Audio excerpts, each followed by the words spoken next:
Right, first things first, there's no Jesse Richmond.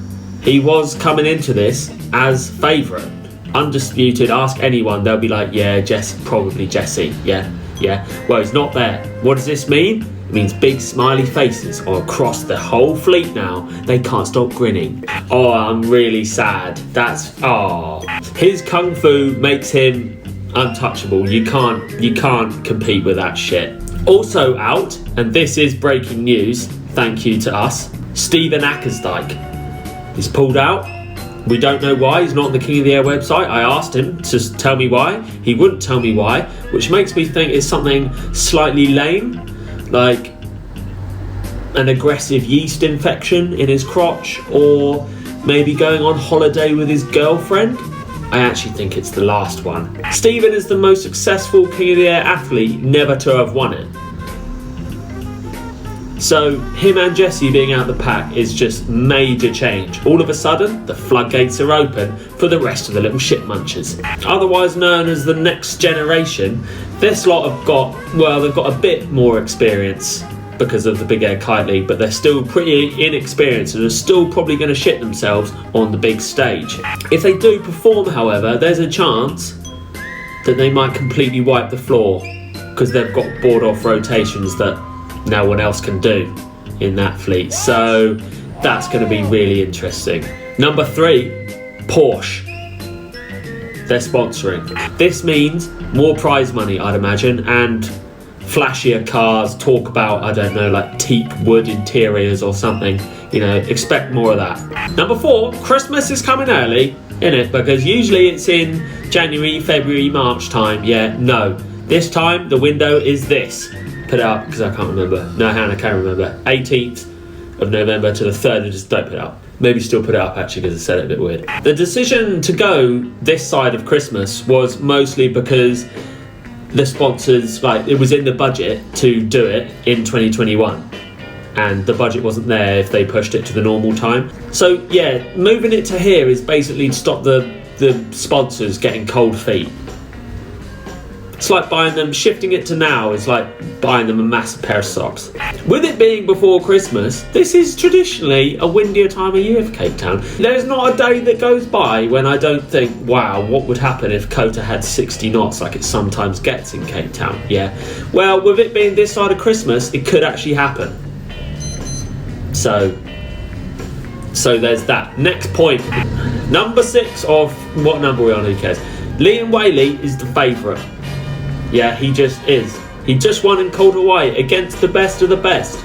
Yeah, he shifted his focus from freestyle to big air, and he's always sick at everything he does, and he always looks unbelievably cool doing it. So if you're arguing with me, just shut up because you know I'm right.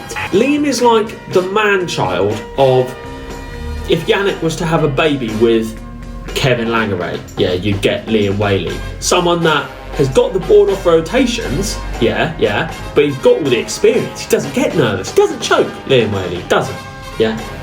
Feed him anything. Feed him like some weird, fishy sandwich with loads of bones. He won't choke. Imagine that baby. I'd love that baby. I'd love the shit out of that baby. I would kidnap that baby. Anyway, next point. The current riders list is going to change a lot, okay? There's going to be the usual pre-King of the Air injuries. There's usually about 1 or 2 that get injured. Sound like Yannick. But this year, with the coronavirus complications mingled in there, yeah, I reckon we could see half that list changed. So God knows whether that lot are going to be riding. Already, there's been 2 pullouts, yeah, and I know for a fact that Lewis Crathon and Mike McDonald are now in. So, how do you like them apples? Yannick is probably the people's favourite underdog going into this. Yeah, he just won 2 Big Air Kite League stops this year, more than anyone else. Board off rotations and new ones they're pretty much always done by him. The contraloop thing is his, even though Graham Howie's had already done it in King of the Air before, and Kevin Langeray. No one gave a shit when they did it.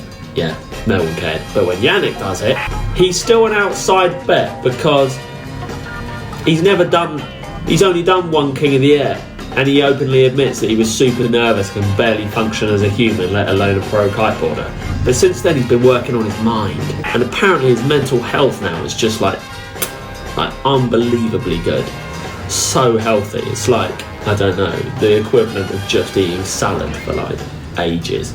If you want to stay up to date with the latest King of the Air gossip, news, lies, yeah, you need to go and get my King of the Air app, which I've just released onto the app stores of Apple and Android. You can go and click in the description to go and do it.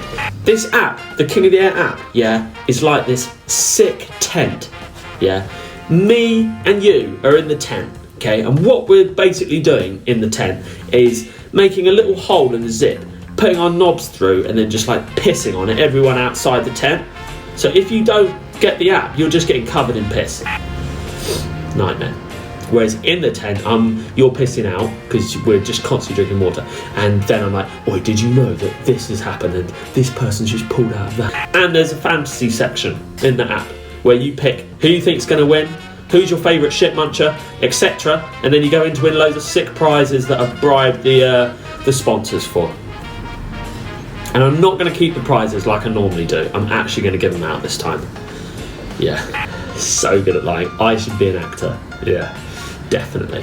Right, that's enough of all that. We'll see you lot in the next one of these. It's King of the Air season, so probably going to end up doing quite a few of these. Get the fucking app, and I'll see you soon. Goodbye.